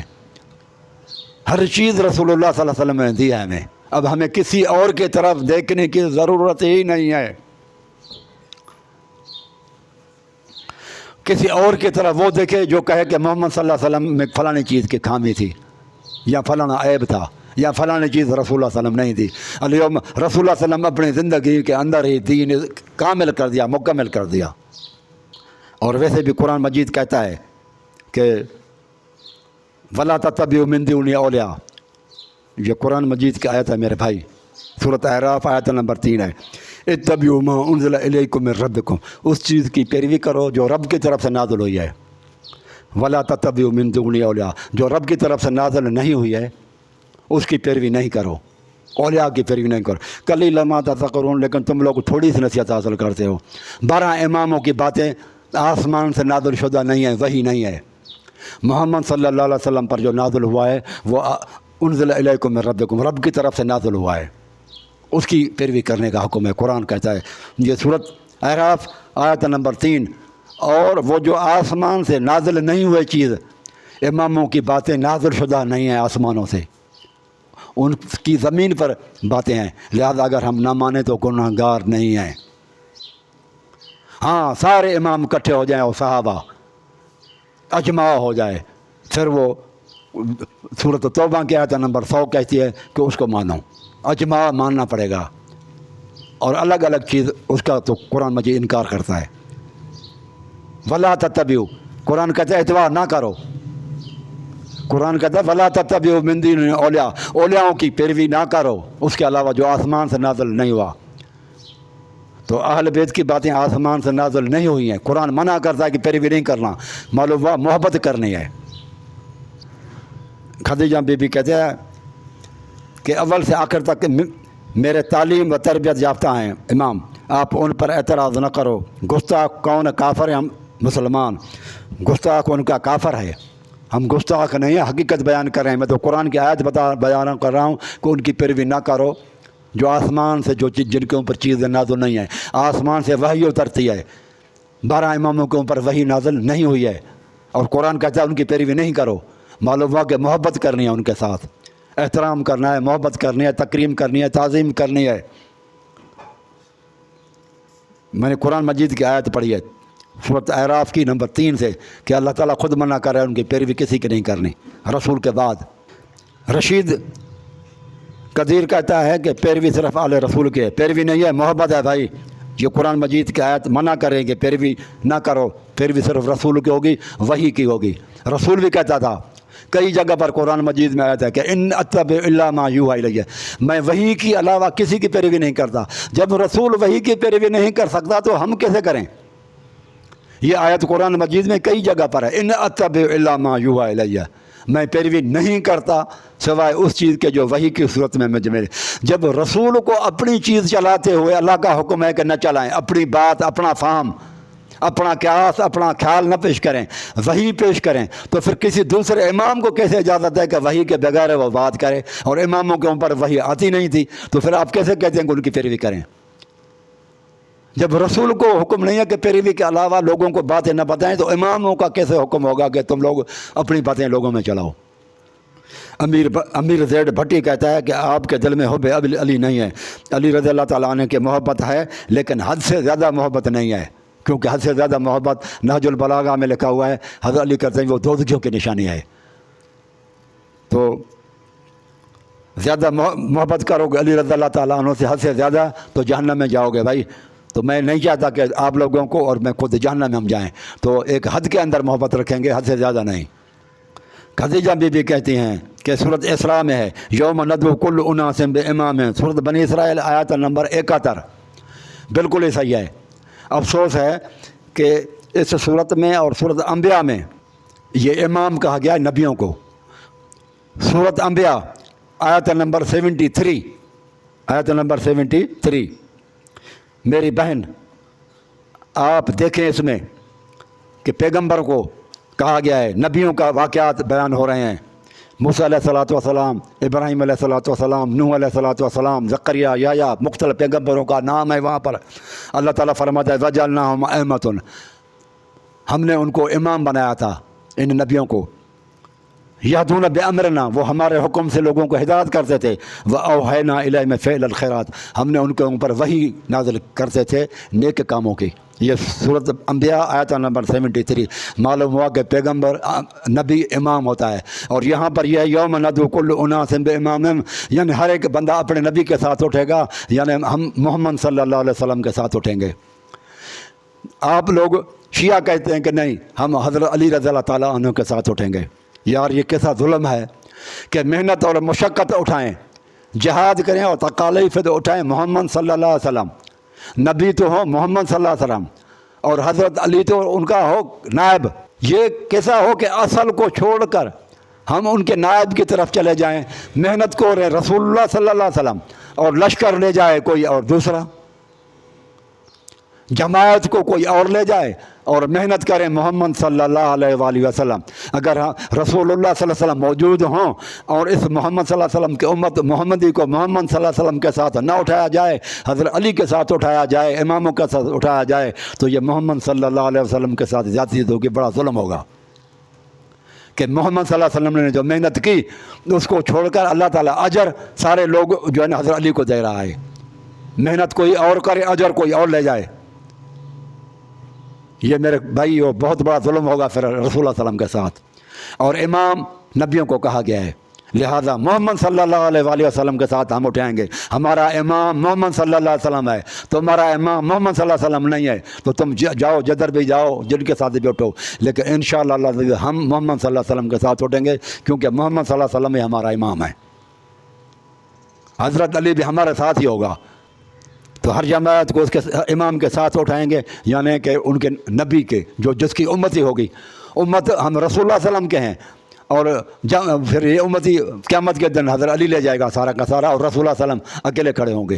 یہ زیادتی ہے رسول اللہ صلی اللہ علیہ وسلم کے ساتھ، ایسا عقیدہ ہمیں نہیں چاہیے۔ ارسلان کہتا ہے کہ اصول کافی کے بعض روایت ضعیف ہیں، پھر شانٹی کریں نا، ضعیف کو الگ کریں اور صحیح کو الگ کریں تاکہ پڑھنے میں آسانی ہو۔ لوگوں کو الجھنوں میں کیوں پھنسایا ہوا تمہارے علماء نے؟ اور کوئی نہیں کرتا تو اللہ یاری کو کہو نا کہ کتابیں یہ ساری شانٹی کرے، پھر ہم اس کو بعد میں مزہ دکھائیں اور پکڑیں۔ ابھی تو اس کو بھاگنے کا موقع ہے نا، وہ کہے گا ضعیف ہے، ایسا ہے ایسا ہے، شانٹی کرے، اللہ یاری صحیح کو الگ کرے اور کمزور کو الگ کرے، تاکہ پھر ہمیں اور لوگوں کو جو ہے نا وہ عمل کرنے میں بھی آسانی ہو۔ ہماری کتابوں میں تو ہے نا کہ علامہ البانی صاحب نے شانٹی کی ہوئی ہے، تمہارے علماء کیوں نہیں کرتے؟ یوزر کہتا ہے کہ ابو بکر عمر اس کافر ہیں، تو حضرت علی کہاں پر نماز پڑھتے تھے؟ ان کافروں کے پیچھے کیوں نماز کیسے پڑھتے تھے؟ میرے بھائیو بتاؤ۔ امام بارگاہ بنائی تھی، ثابت کرو، منہ مانگے پیسہ دوں گا آپ کو، انعام دوں گا، کہ حضرت علی نے امام بارگاہ بنائی تھی، امام باڑہ بنایا تھا، اس میں نماز پڑھتے تھے، اور کون کون سے ساتھی تھے وہ بھی بتاؤ دو، منہ مانگا انعام دے دوں گا۔ پھر حضرت علی نے عمر کو بیٹی کیوں دی؟ علی نے اسماء بن امیہ سے جو ابو بکر کی بیوی تھی اس سے شادی کیوں کی؟ کافر کی بیوی سے۔ محمد علی صاحب کہتا ہے کہ شیعہ ہی سچا مسلمان ہے، نہیں، رسول اللہ صلی اللہ علیہ وسلم حضرت علی شیعوں سے بیزار، نہج البلاغہ کہتے ہیں تم چور لوگ ہو، پیالہ دے دوں تو تم اس کے ہینڈل کو بھی پکڑ کے لے جاؤ، چوری کر کے لے جاؤ۔ حضرت حسن کہیں امیر ماجہ شیعوں سے بہتر، رسول اللہ حضرت علی کو کہیں رضت من الکافی جلد 8 اس میں حضرت علی کو رسول اللہ صلی اللہ علیہ وسلم فرماتے ہیں کہ امام تیری اولاد کے قاتل شیعہ ہیں۔ حضرت موسیٰ علیہ السلام کو گالی دینے والا شیعہ تھا، حضرت موسیٰ علیہ السلام نے اس کو گمراہ کہا، انک لغوی مبین، اور رسول اللہ صلی اللہ علیہ وسلم کو اللہ تعالیٰ فرماتا ہے ان الذین فرقوا دینہم وکانوا شیعا لست منہم فی شیء۔ محمد صلی اللہ علیہ وسلم آپ کا شیعوں کے ساتھ کوئی تعلق نہیں ہے۔ 159 159 آیت ہے سورۃ انعام کی کہ رسول اللہ صلی اللہ علیہ وسلم کا تعلق شیعوں کے ساتھ نہیں ہے۔ جو جن کے ساتھ رسول اللہ صلی اللہ علیہ وسلم کا تعلق نہیں ہے، ہم ان کے ساتھ کس طرح ان کو آپ کیسے سمجھتے ہیں کہ وہ اچھے لوگ ہیں؟ جن کو موسیٰ علیہ السلام گمراہ کہے، جن کے ساتھ علی رضی اللہ عنہ ناراض، امام حسن ناراض، امام حسین کے قاتل، وہ اچھے لوگ ہیں۔ بشیر حسین نجفی صاحب کہتے ہیں کہ حسین کو نہیں پتہ تھا کہ مجھے کربلا میں شہید کیا جائے گا۔ مولا علی نے ابن ملجم کو کہا جس کام کے لیے آئے وہ کام کرو، یعنی کہ حضرت علی کو ہی پتہ تھا کہ یہ آیا ہے مجھے مارنے کے لیے، اور انہوں نے ان کو کہا کہ مجھے مار دیں، اپنا ڈیفینس نہیں کیا، یہ خودکشی ہے آپ کے عقیدے کے حساب سے کہ مجھے آ کر مارو۔ اچھا آپ ایسا کریں، جب آپ کبھی مارنے آئیں نا شیعہ لوگوں کو، کوئی سپاہ صحابہ دوسرے مارنے آئیں، تو آپ لوگ بھی اس کو حضرت علی کی یہ سنت زندہ کرو نا، ان کو کہو ہاں آ جاؤ ہمیں مارو، اور ڈیفینس نہیں کرنا ہے آپ لوگوں نے۔ کیسا عقیدہ ہے یار، کس طرح کا آپ لوگوں کا عقل ہے؟ مجھے تو آپ لوگوں کے عقل پر رونا آتا ہے. یہ آپ لوگ عقل مند ہیں کہ کوئی کسی کو پکڑنے آئے، حضرت علی نے کہا ان کو آ جاؤ آپ اپنا کام پورا کریں اور مجھے ماریں. اور پھر آگے یہ کچھ لوگ یہ بھی کہتے ہیں کہ حضرت علی نے کہا ان کو کچھ نہیں کرو بلکہ ان کو شربت پلاؤ. تو ایسا کریں جو آپ لوگوں کے قاتل ہیں نا، سپاہی صحابہ وغیرہ، ان کو جب پکڑتے ہو نا تو ان کے اوپر FIR نہ کٹواؤ گورنمنٹ میں، کیونکہ تم لوگوں کو شہادت کا درجہ ملے گا. اور ان کو پھر سپاہی صحابہ والوں کو اور لوگ جو آپ کے قاتل ہیں ان کو شربت بھی پلایا کرو. ادھر تو آپ شربت بھی نہیں پلاتے اور پولیس میں FIR بھی کٹواتے ہیں. ادھر سے کہتے ہیں حضرت علی کے نقش قدم پر بھی نہیں چلتے. تو پھر کس کے نقش قدم پر چلتے ہو تم لوگ؟ اپنے نفسانی خواہشات، اپنی تھنکنگ پر، اپنی سوچوں پر چلتے ہو. تم لوگ علی والے نہیں ہو. حضرت علی کا راستہ کوئی اور تھا. مجتبیٰ شاہ کہتا ہے کہ خضر کو پتہ تھا کہ موسیٰ علیہ السلام اعتراض کرتے تھے، علم تھا خضر کو. تو کیا خضر نے بھی ڈرامہ کیا تھا؟ ڈرامہ نہیں کیا تھا، وہ ایک علمی بات تھی. وہاں پر قتل ہونے کی بات ہے، وہاں پر آزمائش تھی، یہاں صرف علم کی بات ہے. تو موسیٰ علیہ السلام نبی ہیں، وہ ان سے افضل ہیں خضر سے. میرے بھائی خضر سے موسیٰ علیہ السلام افضل ہیں. اس کو تو پتہ نہیں تھا، اس لیے تو وہ اعتراض کر رہا تھا. ہاں یہ ہے کہ آپ یہ کہہ سکتے ہیں کہ موسیٰ علیہ السلام کو جب نبی تھا پتہ تھا اور بار بار اعتراض کرتا تھا تو پھر ڈرامہ ہے یہ. موسیٰ علیہ السلام کو پتہ تھا سارا کا سارا کہ جو کچھ خضر کر رہے ہیں یہ ہے، پھر بھی پوچھ رہا تھا اور اعتراض کر رہا تھا. تو موسیٰ علیہ السلام کا ڈرامہ ہوگا، خضر علیہ السلام کا نہیں ہوگا. لیکن اگر موسیٰ علیہ السلام کو پتہ نہیں تھا لہذا موسیٰ علیہ السلام کا ڈرامہ بھی نہیں ہوگا. تو جب موسیٰ علیہ السلام کو پتہ نہیں ہے جو نبی ہیں تو حضرت علی کو کیسے پتہ لگے گا؟ کیونکہ حضرت علی تو ہارون کی طرح ہیں. موسیٰ ہارون سے بڑا ہے. موسیٰ نبی نے کیا فرمایا علی سے کہ آپ ہارون کی طرح ہیں. موسیٰ ہارون سے افضل تھا. معلوم ہوا کہ سارے پیغمبروں سے افضل بھی نہیں ہیں، سارے پیغمبروں سے افضل بھی نہیں ہوئے، کیونکہ موسیٰ علیہ السلام ہارون سے افضل ہیں. اب ہارون علیہ السلام کی نسبت ہے برابر ہے حضرت علی، یعنی کہ حضرت علی سے موسیٰ علیہ السلام بھی افضل ہیں. تو اور موسیٰ علیہ السلام سے ہمارے پیغمبر بھی افضل ہیں، ابراہیم علیہ السلام افضل ہیں، اور بھی کئی پیغمبر افضل ہیں موسیٰ علیہ السلام سے. لہذا یہ بھی معلوم ہوا کہ حضرت علی سے پیغمبر افضل ہیں. یہ بھی شیعہ کا عقیدہ یہاں پر جو ہے نا رہ گیا پیچھے کہ سارے پیغمبروں سے حضرت علی کسی بھی پیغمبر سے افضل نہیں ہیں.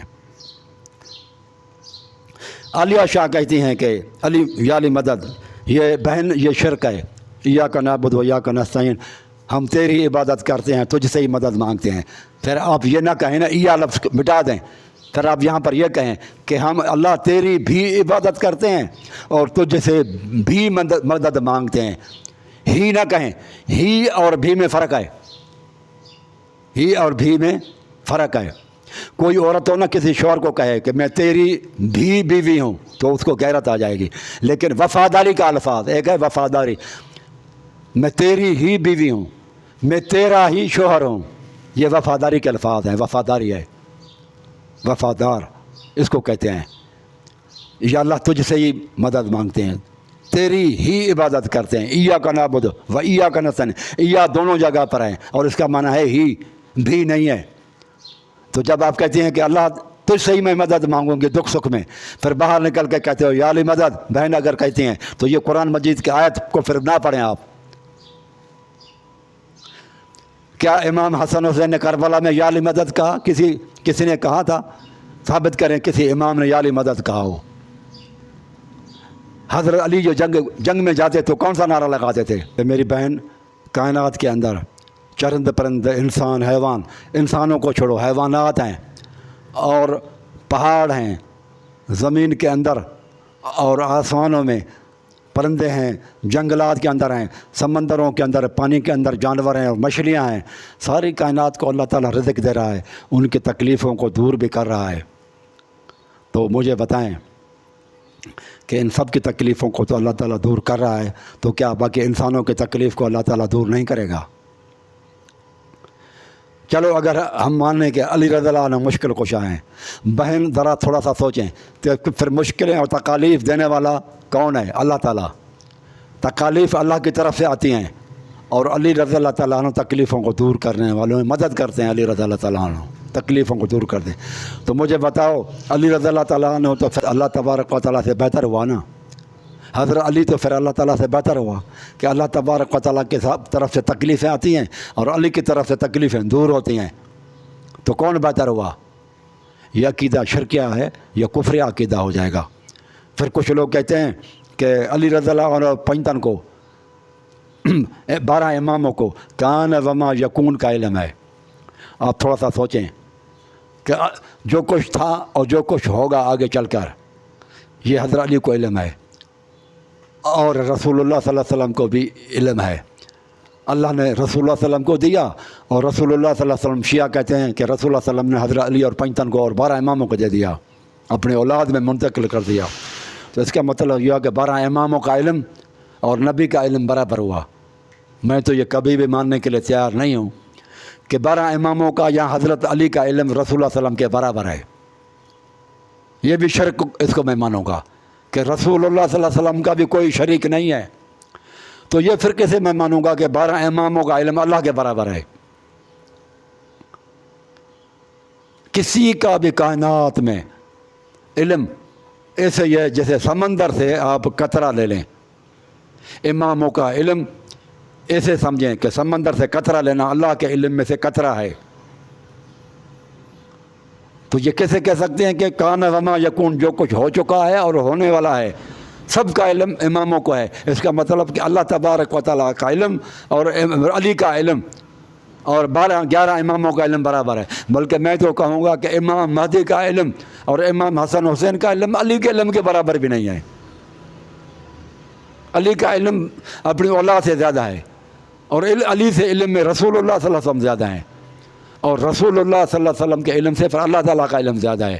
اور جو زیادہ ہے اسی کو تو غیب کہتے ہیں نا، جو کوئی نہیں جانتا. زیادہ تب کہو گے جب کہو گے زیادہ علم ہے تو وہ غیب ہوگا. جب آپ کہیں کہ برابر علم ہے علی کا اور اللہ تعالیٰ کا تو پھر تو اللہ تعالیٰ کا شریک ہو گئے. برابر کر دیا آپ نے علی رضی اللہ عنہ کو اللہ تعالیٰ کا. اور یہ شرک نہیں ہے، کفر نہیں، تو پھر اور کہ کفر کو کیا سینگ ہوتے ہیں؟ یہی تو بڑا کفر ہے میری بہن. تو یہ صرف آپ کہا کریں یا اللہ مدد، کیا وہ اللہ تعالیٰ مدد نہیں کر سکتا؟ شیطان نے اللہ تعالیٰ سے ڈائریکٹ دعا کی کہ مجھے ٹائم دے دے تاکہ میں تیرے لوگوں کو گمراہ کروں. تو اللہ تعالیٰ نے اس کی بھی دعا قبول کیا، شیطان کی.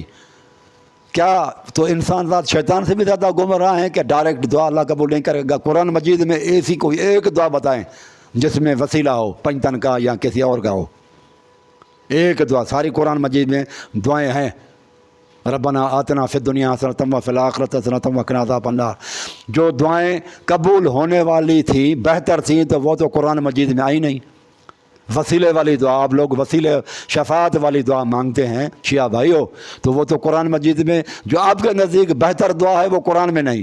اور جو قرآن مجید میں دعائیں آئی ہیں جس طریقے کے، وہ طریقہ آپ لوگوں کو مقبول نہیں ہے. تو آپ لوگ تو قرآن سے دور چلے گئے. یہ درختوں کو، یہ پرندوں کو، یہ بھی بیمار ہوتے ہیں، ان کے بھی اوپر مصیبتیں آتی ہیں. کبھی یہ کسی کے پاس اللہ کو چھوڑ کر تو نہیں گئے.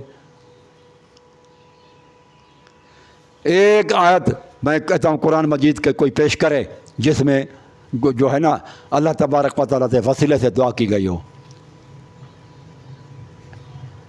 ایک دعا بتاؤ قرآن مجید میں. کیا قرآن مجید کا طریقہ بہتر ہے یا تمہارا اپنا گھڑا ہوا طریقہ بہتر ہے؟ تم اپنے گھڑے ہوئے طریقے کو افضل سمجھتے ہو بنسبت قرآن طریقے دعا سے. تو میں کس طرح سے کہوں کہ آپ لوگ جو ہے نا وہ مومن ہیں؟ یونک چینل صاحب کہتا ہے کہ اماموں کو علم غیب کا علم ہونے کے باوجود زہر پینے کے عمل کا حکم تھا جس میں رب کی رضا تھی. یہ کیسے ہو سکتا ہے اللہ تعالیٰ کہے کہ زہر پیو؟ یہ تو تم جھوٹ بول رہے ہو اماموں کے اوپر. اللہ تعالیٰ تو کہتا ہے بچو زہر سے، بری چیزوں سے، نشوں سے، زہریلی اور گندگی چیزوں سے بچو. اللہ تعالیٰ اور پیغمبروں نے ہمیں بچایا ہے، تم کہتے ہو کہ زہر کو پیو. تو کیا آپ کو اگر کوئی زہر دیا جائے میرے بھائی تو آپ پئیں گے؟ آپ کو علم ہو. اگر آپ یہ کہتے ہیں کہ علی رضی اللہ اور امام جان بوجھ کر پیتے تھے تو کیا آپ کو بھی زہر دیا جائے آپ پئیں گے؟ آپ کی بیوی، آپ کو زہر دے یا تو آپ ایف آئی آر نہیں کٹواؤ گے؟ پھر آپ لوگ ایف آئی آر نہ کٹواؤ نا، جانتے بوجھتے کہ فلاں نے ان کو زہر دیا ہے، پھر ایف آئی آر وغیرہ پولیس میں کیوں کٹواتے ہو؟ پھر ایک صاحب کہتے ہیں کہ علی کل ایمان ہے، باب العلم ہے. ٹھیک ہے، حضرت علی باب العلم ہے، علم کا دروازہ ہے، لیکن سارا کچھ علم علی نہیں ہے. علی نے قرآن نہیں دیا ہمیں، وہ صحابہ نے دیا ہے. تو اور بھی دروازے ہیں. صرف کہو گے نا کہ علی ہی دروازہ ہے علم کا، تو پھر قرآن مجید تو علی نے نہیں دیا. وہ علی والا قرآن تو امام مہدی کے پاس ہے. اب مجھے جو قرآن مجید ہے یہ تو صحابہ کرام کا دیا ہوا قرآن مجید ہے. تو آپ نہ قرآن کو پڑھیں نا، غیرت دکھائیں نا، آپ لوگ ہمت کریں، کہو کہ یہ ہم قرآن مجید کو نہیں مانیں گے جب تک علی والا قرآن آ جائے. اگر صحابہ سے اتنی نفرت ہے، صحابہ کی حدیث ماننے کے لیے تیار نہیں ہو، بخاری مسلم میں کسی بھی کتاب میں حدیث آ جائے صحابی کی تو آپ لوگ نہیں مانتے، تو یہ قرآن صحابہ والا کیوں مانتے ہیں؟ وہ علی والا قرآن لے آؤ نا، اور وہ تو آئے گا امام مہدی لے کر، انہوں نے ان کو دیا ہوا ہے، اور وہ امام مہدی بھی چھپے ہوئے ہیں غار کے اندر. ادھر کہتے ہو کہ صحابہ جنگوں میں بھاگتے تھے، ہم نہیں مانیں گے. تو وہ جو امام قرآن مجید لے کر آج تک بھاگا ہوا ہے، 1200-1300 سال ہو گئے، تو اس کو امام کیوں مانتے ہو؟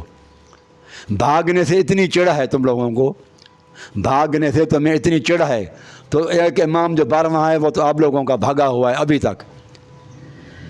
تک نہیں آ رہا. ایران اب تو بہت سارے شیعہ ہو گئے ہیں، اس کو کوئی خوف نہیں، ابھی بنی امیہ کا حکومت نہیں ہے کہ وہ پکڑا جائے گا.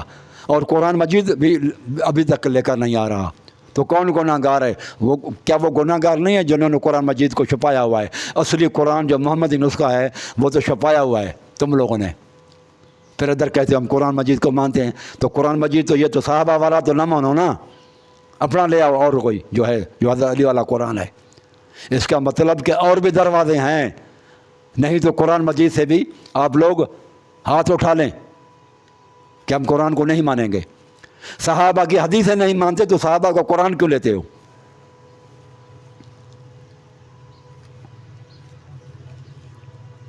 پھر وہ کہتے ہیں حسن حسین جنت کے سردار ہیں. بالکل جنت کے سردار ہیں، لیکن سردار اور بھی بہت ہیں. ابو بکر بھی سردار ہیں. اگر حسن حسین سردار ہیں تو حضرت علی کیا ہیں؟ پھر مجھے بتاؤ. آپ یہی کہیں گے نا حضرت علی تو ان سے افضل ہیں نا، تو وہ بھی سردار ہیں نا، اس کا مطلب اور بھی سردار ہیں. اگر حسن حسین سردار ہیں، حضرت علی بھی سردار ہیں، تو محمد صلی اللہ علیہ وسلم کیا ہیں؟ وہ بھی تو سردار ہیں نا. تو اس طرح سے اور بھی سردار ہوئے. تو یہ نہ کہیں کہ حسن حسین ہی سردار ہیں بس اور کوئی نہیں ہے.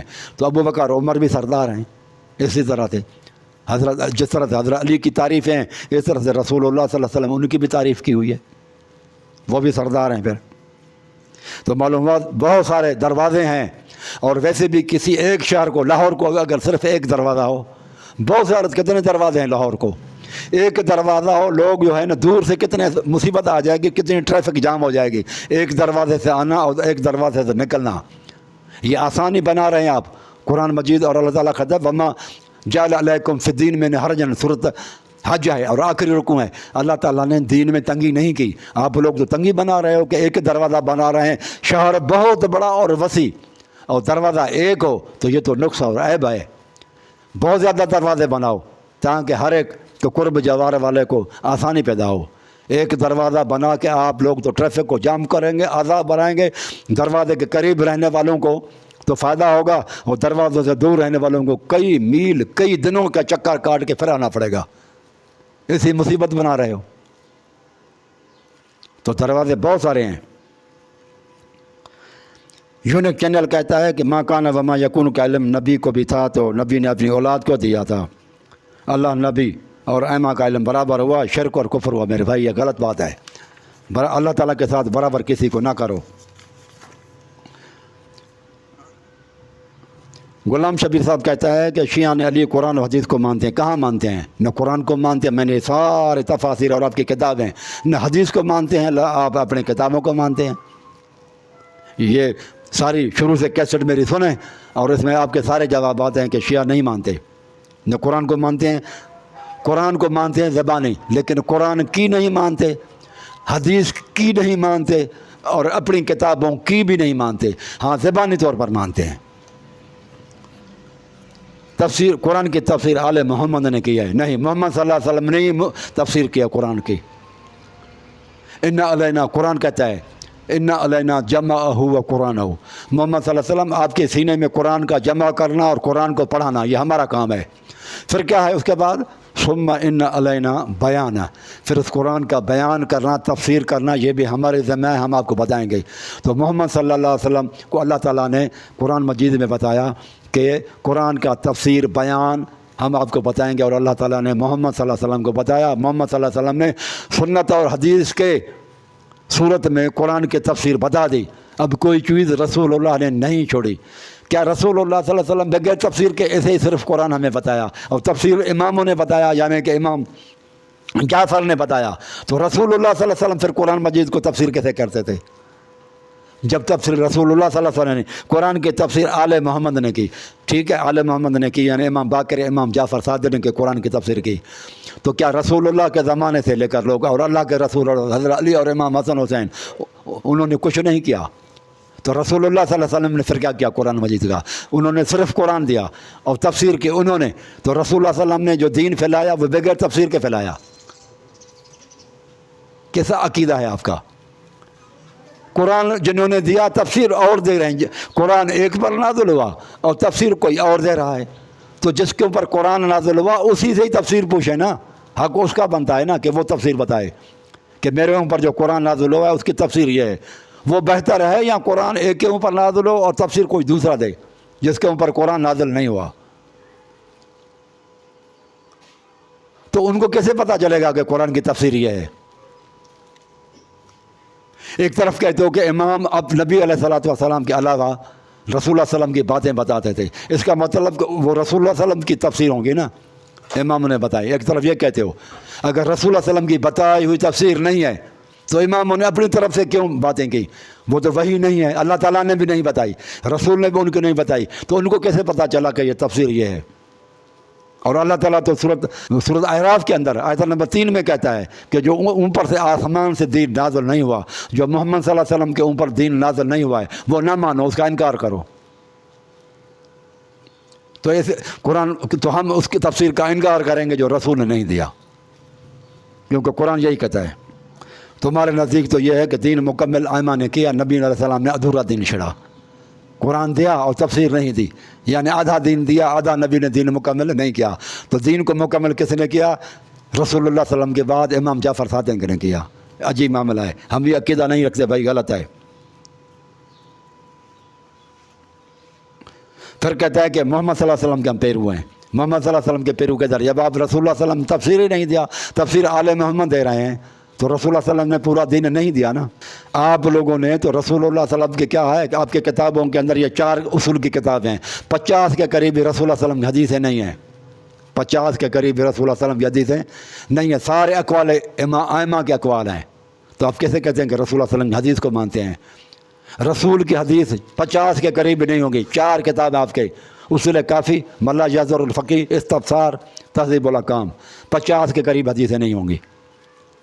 آپ کے اماموں نے لکھی نہیں کتاب کہ نبی کے لیے لکھتے ہوئے ان کے ہاتھ تھک گئے تھے، اور اماموں کی جب باتیں آئیں تو انہیں دھڑا دھڑ لکھی، اور رسول اللہ صلی اللہ علیہ وسلم کے حدیثیں لکھیں، نبی کی طرف ان کو منسوب کریں، تو ان کے ہاتھ نہیں چلے وہاں پر۔ تو میں کیسے مانوں کہ محمد صلی اللہ علیہ وسلم کے لیے لکھنے کی باتیں، رسول کی باتیں لکھنے سے آپ لوگوں کے ہاتھ تھک چکے تھے، آپ کے علماء کے، اور اماموں کی باتیں دھڑا دھڑ لکھی، جبکہ ہمارے علماء نے بخاری، مسلم، ابو داؤد، ترمذی، نسائی نے رسول اللہ کی باتیں ساری رسول اللہ صلی اللہ علیہ وسلم سے نوازے لکھی ہیں۔ تو محبت تو ادھر ہوئی۔ اس ورڈ کہتا ہے کہ تیرے حساب سے ابراہیم قتل کرنے جا رہا تھا اور اسماعیل کو بھاگنا چاہیے تھا، خودکشی ہے۔ ان کو علم تھا، غیب کا اگر علم آپ بنیں گے تو پھر یہ ڈرامہ بازی ہوگی۔ اور دوسری یہ ہے کہ ان کو اللہ تعالیٰ نے ڈائریکٹ کہا تھا، ہمیں اللہ تعالیٰ کا حکم نہیں ہے۔ ان کو کون کہہ رہا تھا کہ بیٹے کو قتل کرو اور بیٹا نہ بھاگے اور آپ بھی انکار نہ کریں؟ کہنے والا کون تھا؟ اللہ تعالیٰ۔ ہمیں اللہ تعالیٰ نے ایسا حکم نہیں دیا کہ اپنے بیٹے کو قتل کرو۔ ہمیں اللہ تعالیٰ کا حکم یہ ہے کہ احتیاط کرو، ڈیفینس کرو، اسباب وغیرہ جتنے بھی ہیں ڈیفینس کے وہ مہیا کریں، قوت کا سامان رکھیں، پھر آپ لڑیں۔ ایک اور دو کا تناسب ہو پھر آپ لڑیں۔ اور ہاں لیکن آپ کے اوپر ڈیفینس کرنے کے لیے کوئی دشمن حملہ کرتا ہے تو پھر جو بھی اویلیبل آپ لڑیں، تو پھر آپ شہید ہیں۔ ان کو ہمیں حکم نہیں ہے کہ ہم بیٹے کو قتل کریں، ہمارے لیے کہ جانور کو ذبح کریں، اور وہ ہم کرتے ہیں۔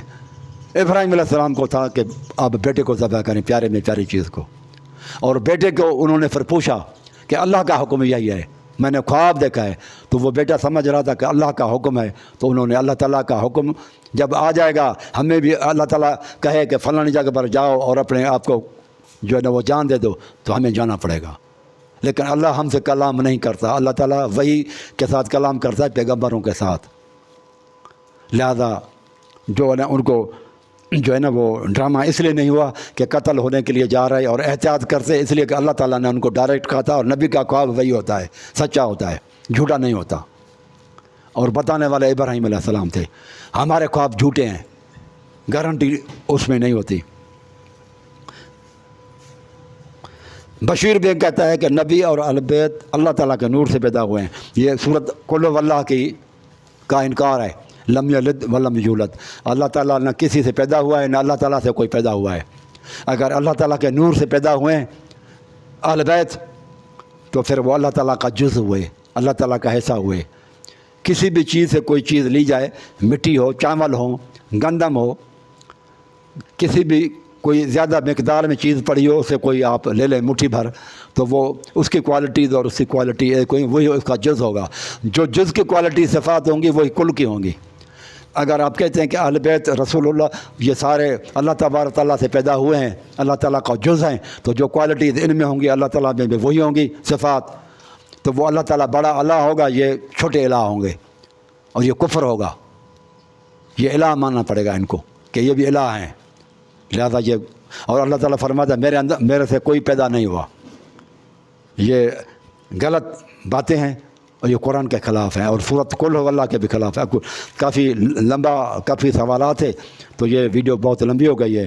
اب بہرحال اللہ تعالیٰ ہمیں ہدایت پر جو ہے نا چلائے، اور آپ لوگوں کو بھی، مجھے اللہ پاک توفیق دے کہ میں صحیح باتیں کروں، آپ لوگوں کو اللہ تعالیٰ دے کہ آپ لوگ صحیح باتوں کو سمجھیں۔ اقول قولی ھذا استغفر